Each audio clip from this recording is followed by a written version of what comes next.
Yes. So our main aim is to introduce the main topics that will be covered today in the first half of the course with the language contact side. And then we will consider the different situations in which languages come into contact with one another. And also we're going to just make sure everybody has access to all the technological elements of the course. So it's quite a lot of administrative things today. If possible, you'll need 2 devices for most of the sessions in this course. So you'll need a larger device that you can follow on, like a tablet or a laptop. And if possible, you'll also need a phone. But of course, if you don't have both of them, that's not a problem. So I would like to start by introducing you to my grandmother. Now, you might think, well, what does my grandmother have to do with language contact and language change?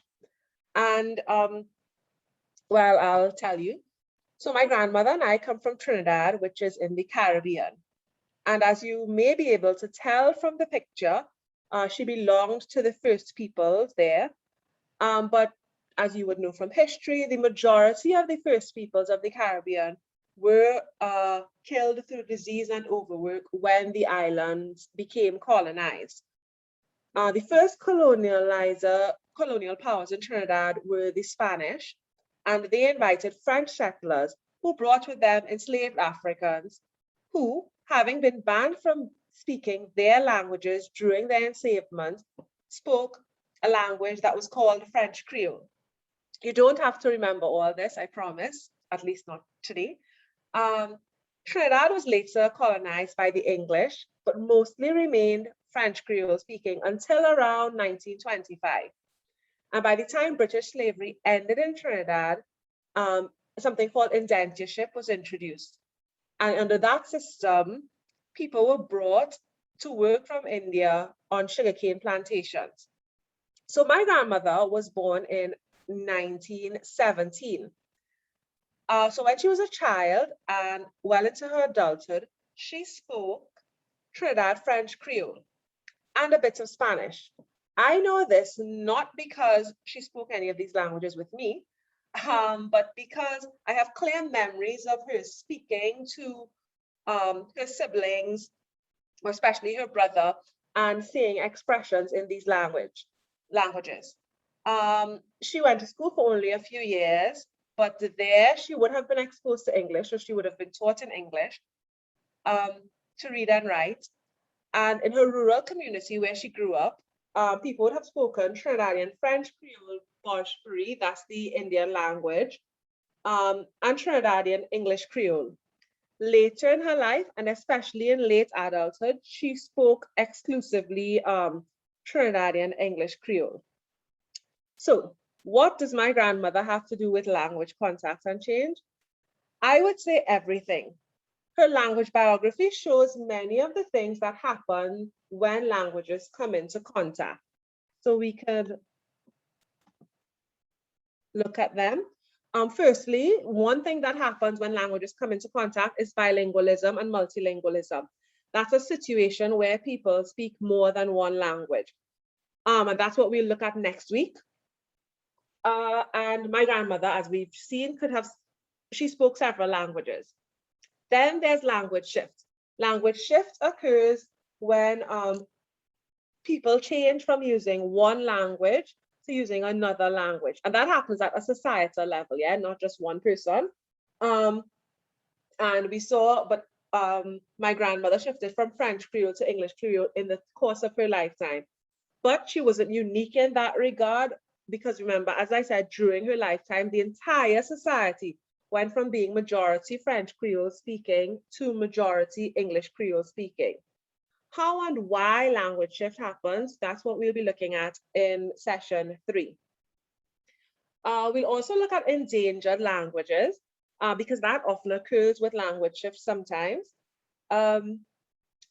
Because of the language shift that happened in Trinidad, few people there currently speak French Creole, and it is in danger of becoming extinct. So we will look at language shift, language endangerment, and language death. My grandmother, for example, never learned any indigenous languages, as far as I know, because the indigenous population was almost completely killed by the colonists. And so their languages were lost, because if you don't have anybody to speak to, you can't use that language, yeah? And finally, my grandmother spoke two Creoles, and Creoles are languages that arise when we have language contact. They're new languages that are formed. In this next session, we will look at Creoles and other forms of contact languages that are kind of be formed when languages come into contact. So in the sessions in between, there are other things that don't directly link to my grandmother. But we will also look at those things in the sessions in between.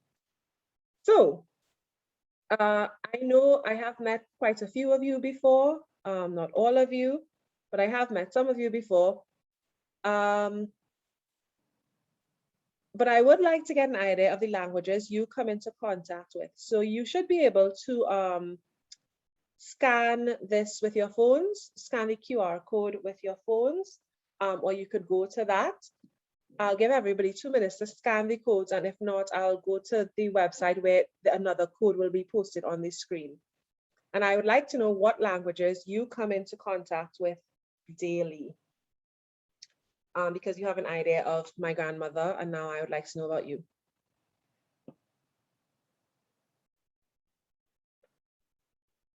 Okay, so even if you don't have the code, that's not a problem, because there's another way now to get the code, and that's what I'm going to share now. Introduction. We want to present this and stop share and share the, hold on, minimize 1 second, share Mentimeter.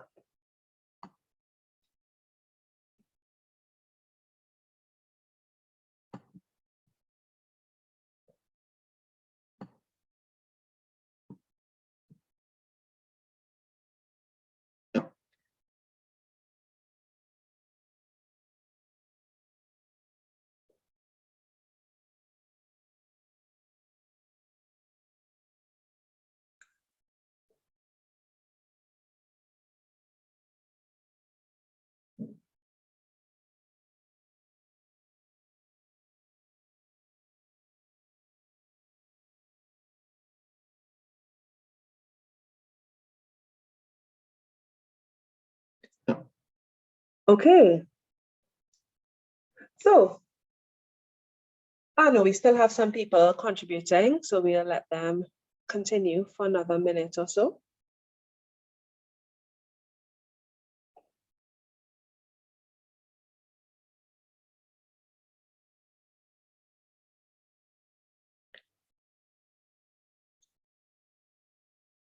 Okay, so now let's continue, but people can still keep writing.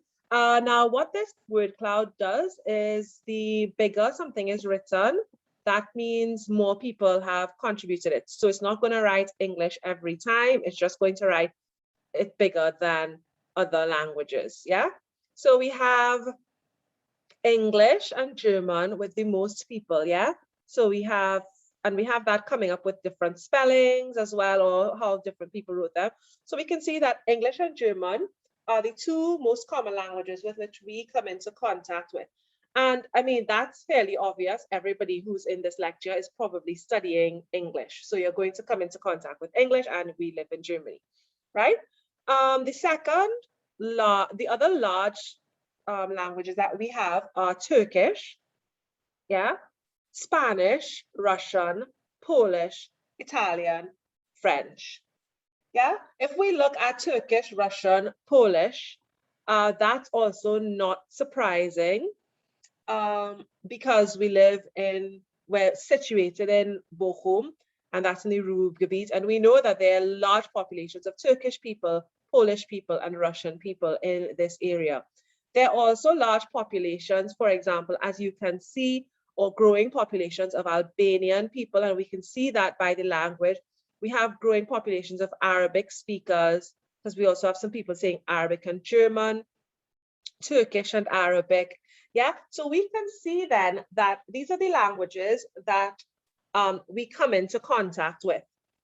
The study of language contact is not just about, okay, what languages, but why do people come into contact with these languages, and how do people come into contact with these languages, and what results from our coming into contact with these languages.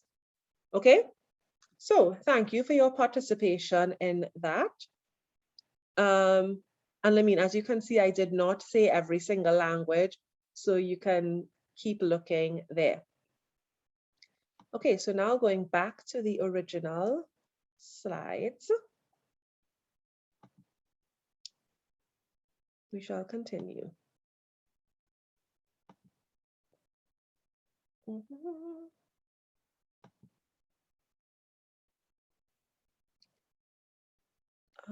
we don't want to start from the beginning, but it's not going to let me do the other thing, so that's fine. So now finally, time for a definition. For now, this is a working definition, so it might change over time. You never know what can happen. We might learn more things and need to refine our definitions.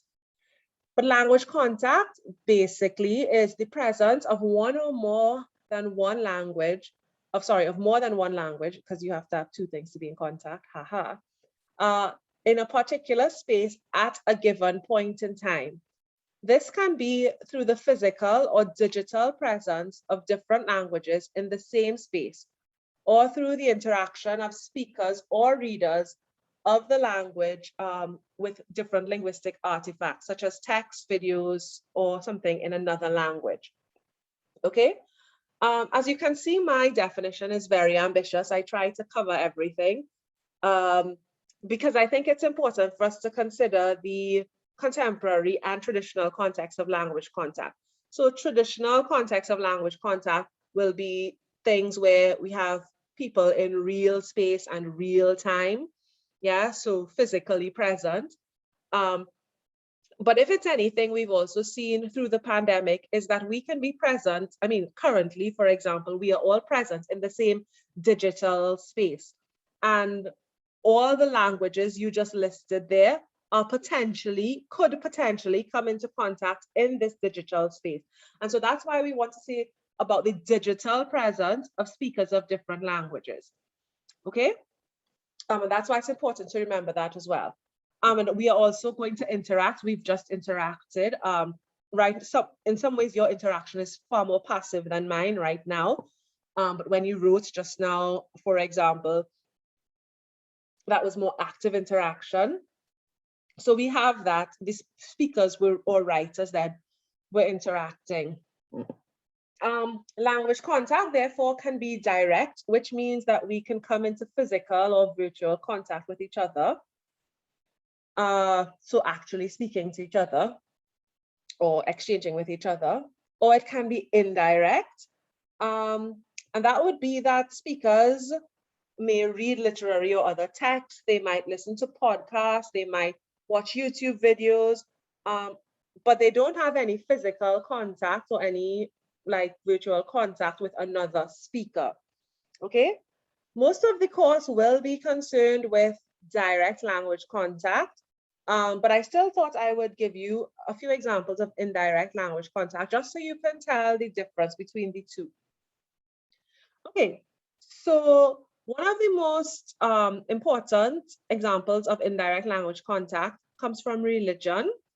So if you think, for example, of the Quran, Thompson 2001 points out that the Quran, which as many of you know, is the sacred text of Islam. Now that's written in classical Arabic, but most people in the world who are Muslim do not speak classical Arabic. Many of them don't even speak Arabic at all. So some might speak Persian or Turkish or Malay, but they get in contact with classical Arabic through their religious practices. What we can see as a result of that contact, for example, is that Turkish and Persian and Malay have lots of words that they have borrowed from classical Arabic. because of the large number of Muslim speakers who have then borrowed those items into the, those different languages. That's not special to Islam in that way. We can also see that with the spread of Latin in Romance languages, well, Latin first of all developing into Romance languages, but also the presence of a large Latin vocabulary in, in English, for example, and that would be because of Christianity. Another example would be Japanese manga and other forms of entertainment. So there are lots of people who watch the cartoons on the internet or order the books, and they read the books and they really enjoy them, but they never go to Japan and they never have any interaction with Japanese people, and they've never met anyone from Japan. The movies might have subtitles in English or German or whatever place they're looking at it at, but they might be hearing Japanese. And they might not actually understand any of the Japanese to a high degree, but that doesn't matter. They're still coming into contact with the language and interacting with it in an indirect way. So that was indirect language contact. And so now I'm going to spend most of the rest of the time talking about direct language contact. Do we have any questions up to that point?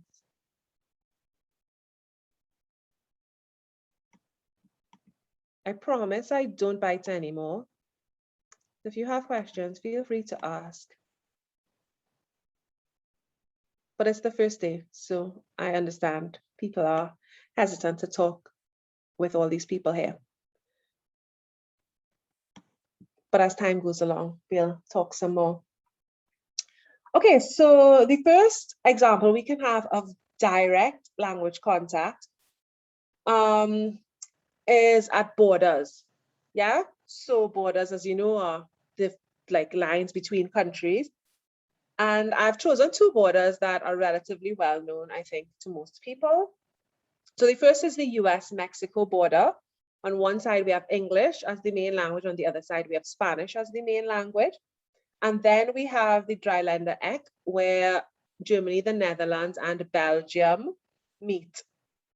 Well, they meet, and so German, Dutch, and French come into contact with each other. As you can probably imagine, it's not the case that people stop talking one language when they get to the border and just everybody else starts speaking the other language. At border situations, you find that there's a lot of bilingualism and multilingualism because people are on the border and they want to speak to their neighbors. Because we're interested, a lot of you mostly in English, let's look a little more closely at the US-Mexico situation. So I took this graph from the US Statistical Office, and excluding Puerto Rico, which is mostly Spanish speaking, you'll see that the percentage of people who speak Spanish in their homes in the US, if we compare that to our border states, it's all the people in the border states, yeah? Or it's highest in states along the border. I couldn't find any information about precise towns, but I'm pretty certain that if we looked at specific border towns, we would find that bilingualism is even higher in border towns. Yeah, but if you keep looking at the map, you'll see that there are also states where the percentage of people who speak Spanish in their homes is quite high, but they aren't border states. Two of them border states, so they're also near to the border states, but three of them aren't near to the border states. But this brings us then to the second instance in which we can have direct language contact, and that is through immigration. So immigration, you know, is when people move from one place to another place. But when people move from one country to another, they don't leave their languages behind. It's not like if they pack their suitcases and say, oh, okay, well, I'll just leave my language here. No, they take their languages with them. If you think of the range of languages you reported coming into contact with a while ago on the Mentimeter, think of how they would have first come into Germany. We know, for example, that Turkish people came to Germany from 1961 onwards as guest workers. We know that at the end of the Second World War, many Polish people migrated to Germany, right? So we have these large floods of migrants. We know, for example, that since 2015, many people from Syria have come to Germany and to the Ruhr area, and that's where we are going to see a rise in the Arabic, which we saw on our graph, on our cloud, yes? So we can see that that happens, and that's not specific to Germany. It's widespread to other countries, including the United States, and that's what we saw in the south there with Florida. Okay, so in Florida, what this has meant is that in their last census in 2015, or the last census that was available online, I think they have had one since then, that in Florida, there are over 128 languages that were spoken. And that includes French, French Creole, Portuguese, Russian, Tagalog, Hebrew and German, and of course, English and Spanish. And all those languages are coming into contact with each other. And yeah, things happen, and that's basically what we're interested in. But the things that happen will be reviewed later on. Okay, so now another question for you. This time it's a poll. And what I want to find out is how many of you know someone who lives in Germany but does not speak German very well. Okay, so I'm going to stop this share because we have to go back to Mentimeter. And we're going to go, wait, I'm doing it in the wrong order. Aha. Great. We're going to go back to the Mentimeter. And here you go.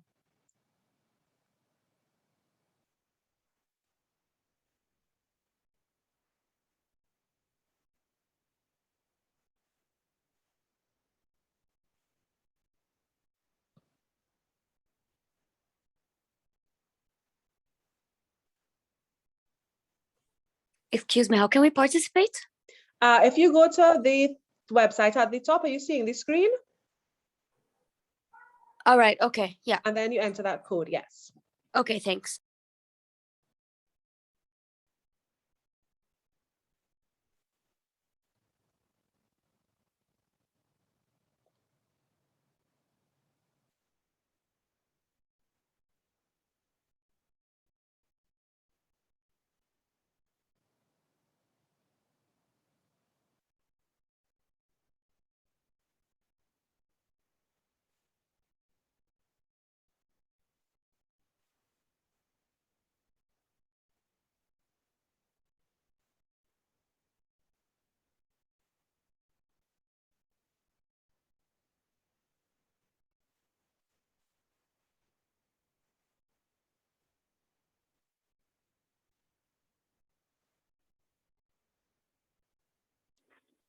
Excuse me, please. I have a question about this. Yeah. The question is, I know someone who migrated here and is unable to speak German. Does that have to do with unable to speak, as in cannot understand learning the language, or unable to speak like migrated and is yet to learn? You decide. You can decide. It's open. It's open.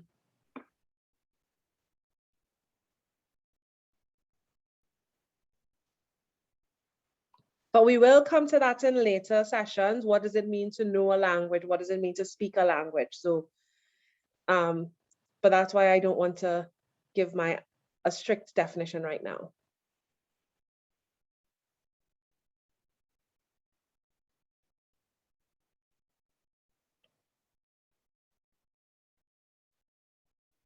Okay, so let's see what we have. You should be able to see the results. That's the fun thing with Mentimeter. Yes, and you can see that, yeah, most people know someone who has moved to Germany and is not able to speak German. Yeah, some people don't know anyone. One person is that person. So now if you ever meet each other in real life, everyone will know this person, and these 20 people will become part of the 37. Yeah, Okay, there are no more answers being added, so that's great. I just want to make sure the recording is still happening. Great, it's still happening. Because that would be disaster for the people who aren't here if not. Okay.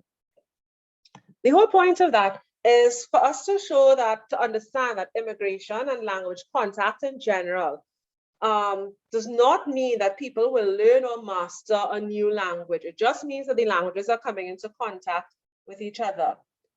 Some people do, but many people only end up learning some vocabulary or enough to get by.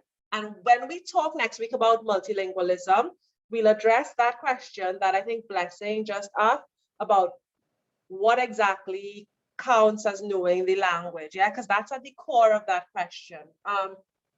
They might practice code switching, which we talk about another one, or lexical borrowing. If they build families, they might be monolingual in the language, but their children may become bilingual, and their grandchildren might be monolingual in the language of the new country, or their great-grandchildren.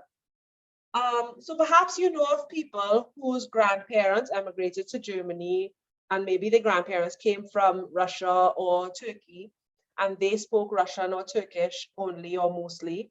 Their parents are fully bilingual in Turkish and German, or Russian and German. And they themselves actually speak mostly German, and they only speak very little Turkish or Russian, or none at all. Okay? So that's on languages and migration. The other thing that happens with migration, though, is that it doesn't only involve different languages coming into contact. It can involve different dialects coming into contact. And this is very important. If there's only one thing you learn today, I hope there's not only one thing, but if there's only one thing you take away from this, it should be that dialects a dialect is a variety of a language. Dialects can differ from each other in terms of vocabulary, pronunciation, and grammar, but all they mean is, when you hear the term dialect, all it means is variety, right? Critically, Standard English is a dialect of English. Hochdeutsch is a dialect of German, right? The Standard is also a dialect. And I know you might be sitting in your rooms and thinking, no, what is this woman saying? I promise you, I am not lying to you. I promise you, this is 100% the truth. Dialects are varieties of language. And for people who aren't linguists, and you can count yourself among linguists because you've chosen to do the linguistics lecture now, you might hear people talking about, oh, this person speaks dialect and their dialect is bad. And they have a negative connotation. But when linguists use the word dialect, we just mean varieties. Okay? So please do not forget that. And I would like now, because I'm sure you're fed up of hearing me speak, I would like for us to watch a video. And I just need to say, for the people who are looking at this on their own, the video, when we watch the video, we're only looking from minute 130 to minute 330. So I'm going to go to the video. I think I have to stop sharing screen again so you can see the correct screen. Share screen, share sound. Here we are. And as you watch the video, I want you to consider which dialects are coming into contact. Yeah, and under what circumstance coming into contact.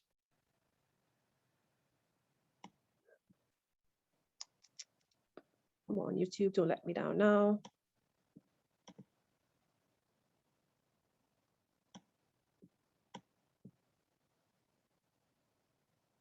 Yeah, that's not gonna happen.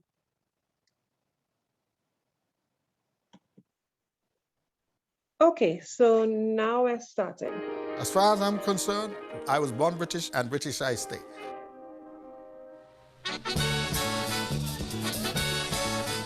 Growing up as a boy was idyllic.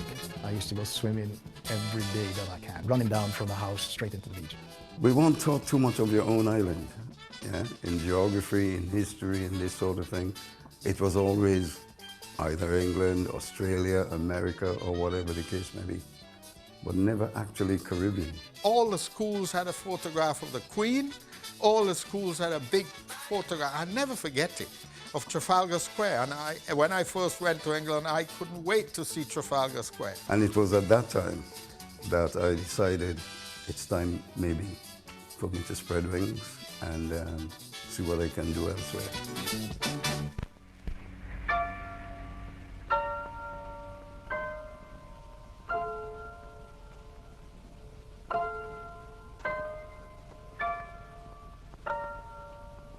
London is the place for me.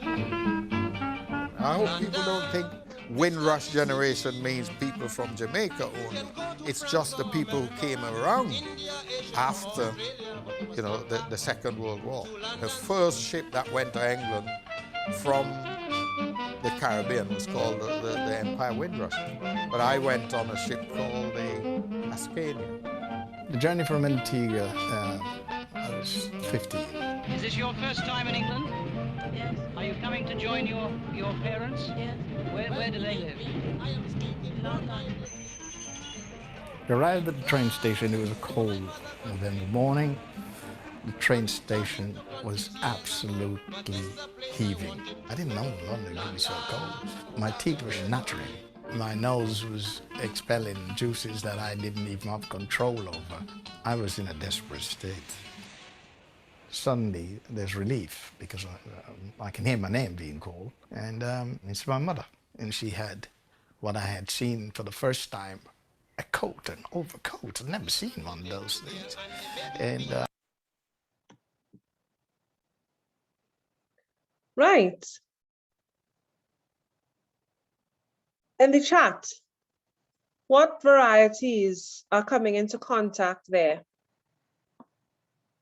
Or if anybody wants to talk and give us the answers, what varieties are coming into contact there, and where are the varieties coming into contact?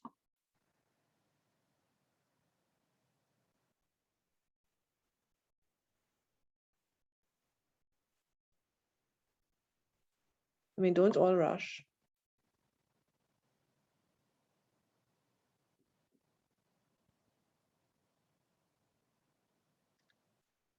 Let's start with the easier question. Where are the varieties coming into contact? What is the point of the migration? Where are people meeting?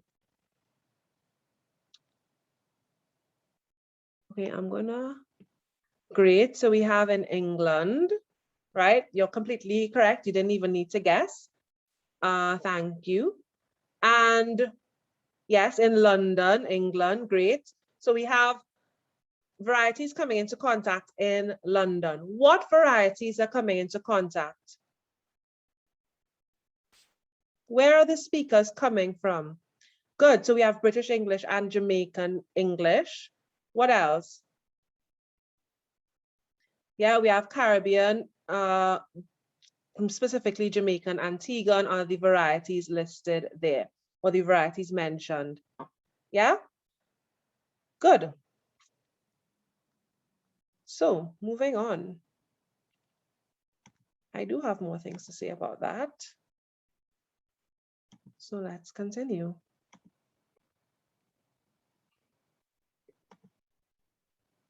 Yeah, so we have in England happening from the 1960s onwards, a situation of dialect contact, because you have varieties of Caribbean English from Jamaica, Barbados, Antigua, Trinidad, and Tobago. We'll see these are the primary four coming into contact in London. And we eventually end up with a new variety being formed there, which is London Jamaican, which has come to be called London Jamaican. It's called Jamaican because of the numerical strength of the number of Jamaicans, but not because it's particularly Jamaican. But then that London Jamaican later on in the migration history of the United Kingdom, we have other groups of immigrants coming in from India, from Bangladesh, from Pakistan, and they are all mixing. And then we end up with multicultural London English, for example, being formed. We will look at these two more carefully when we look at new variety formation, but this is just to give you an idea of what happens in immigration context. It's not just different languages for different varieties coming into contact, which can lead to the creation of new varieties. Okay, so the other reasons for language contact often occur together, but not always. The first one is conquest, when one group invades another. You've already learned about one important conquest for English in sounds and sound systems. Does anyone remember what that was?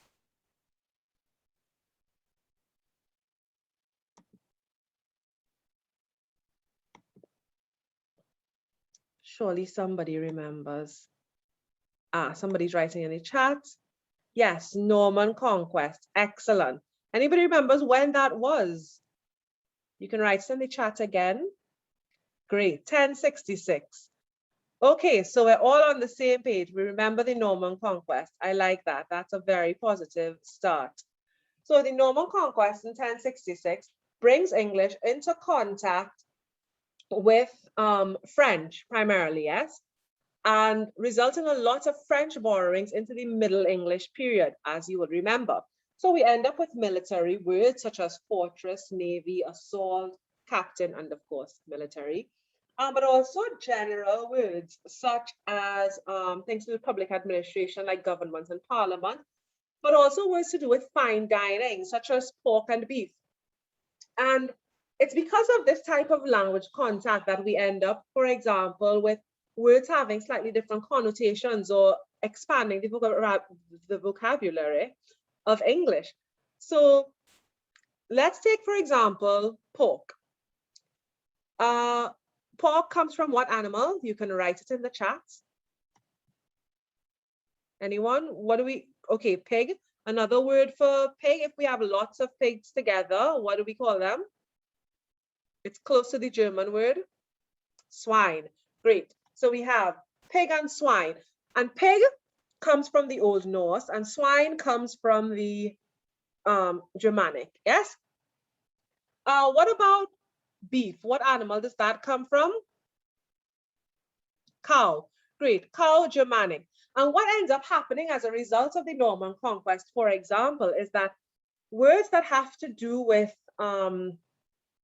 with animals on the field. So words that are really associated with farming and things like pig and cow, they end up being the Germanic or the Norse words. And words that have to do with leisurely things like eating the pigs and the cows end up being the French words. And so we end up with this really, it makes things like, yeah, variation and stylistic changes within the language possible. Of course, conquest is not always or not even normally very exciting or positive.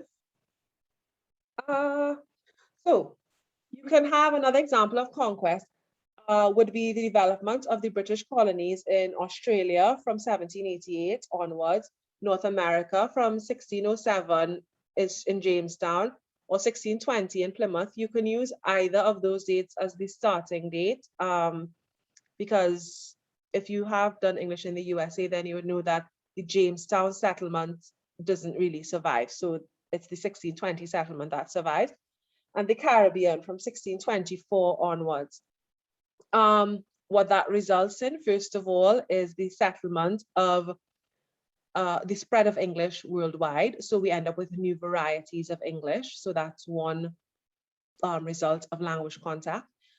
But you also end up, as in the case with contact with French, with expanded vocabulary for English. So we end up with words like wallaby, wombat, and boomerang from Australian English, or barbecue, guava, hammock, and tobacco from Taino, a Caribbean language, and squash, chocolate, tipi from the American Aboriginal words. Of course, it's not all fun and games.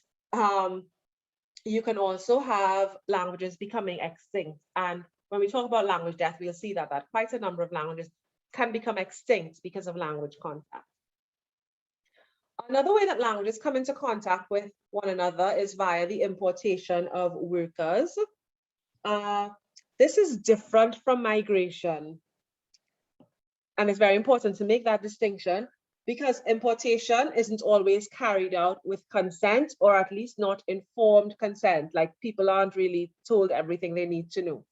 And it results in slightly different processes from migration processes. And that's why we need to sort of make a distinction of when do different things occur. Okay. The main form of contact via importation is enslavement.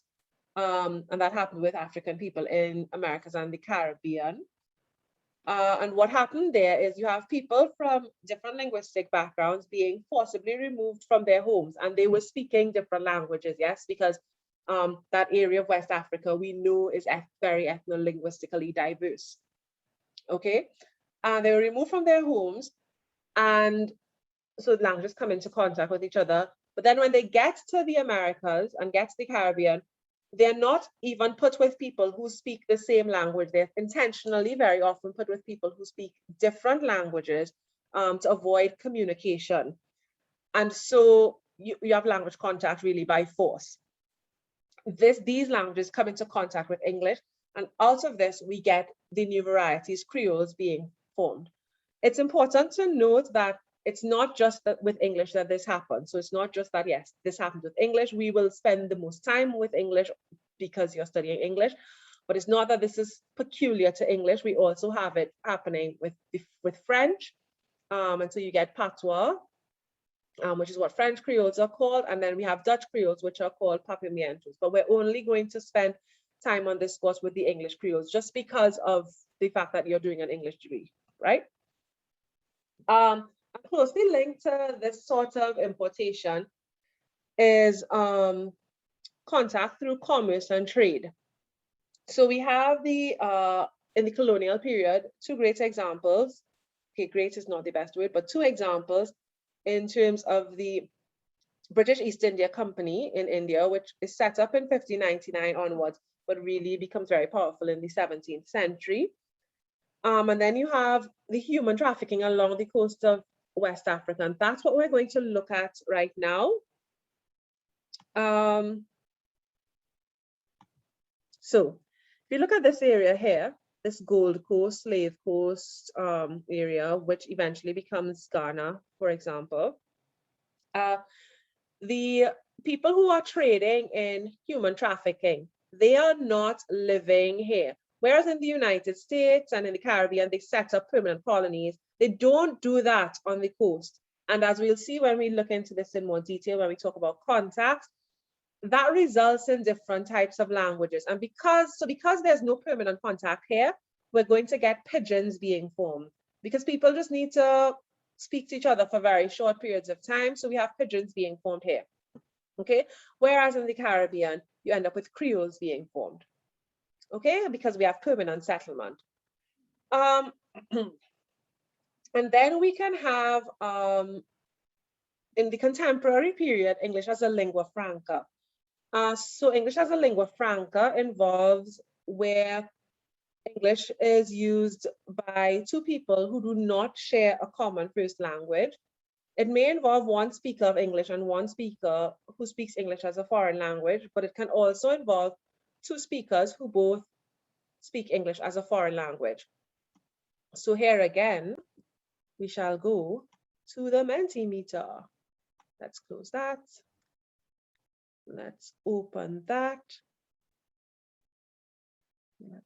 We don't need, yes, so. And what you're doing on it's a new Mentimeter. 1 second. What you're doing on this Mentimeter as it sets up is you're giving ideas of how, in context in which you can imagine English as being used as a lingua franca. Okay, so here it is. Here's the code. Here's the website and the code. So which context can you imagine English being used as a lingua franca?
Give me 1 second. Let me make that bigger.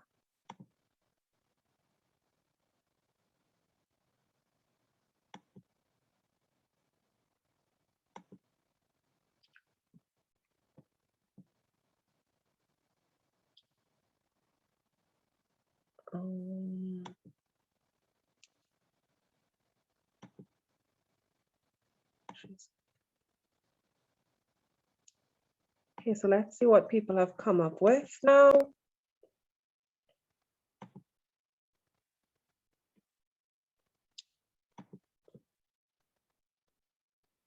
Yeah, so we have education, international trading, Erasmus, yeah, business and travel. Yeah, quite a number of things. Media, tourism. Yeah, tourism is one of the major areas. We have international online forums, science, trade. Yeah, so two people who speak different first languages and communicate in English, that would be what English as a lingua franca is. What we're trying to do is come up with examples where that happens. Domestic communication, does the person who wrote that want to explain what you mean there?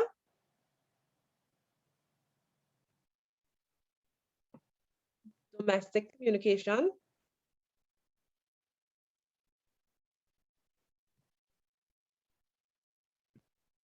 Specifically, do you mean within one household or within one country?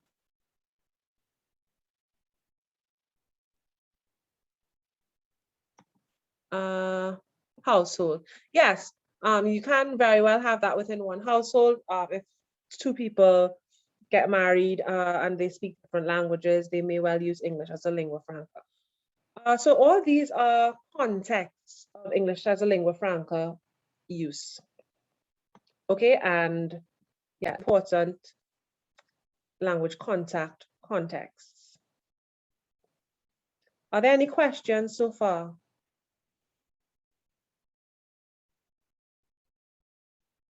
Okay.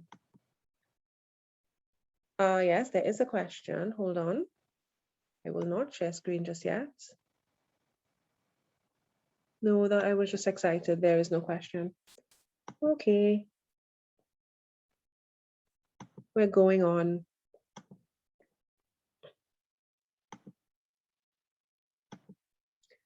And the final,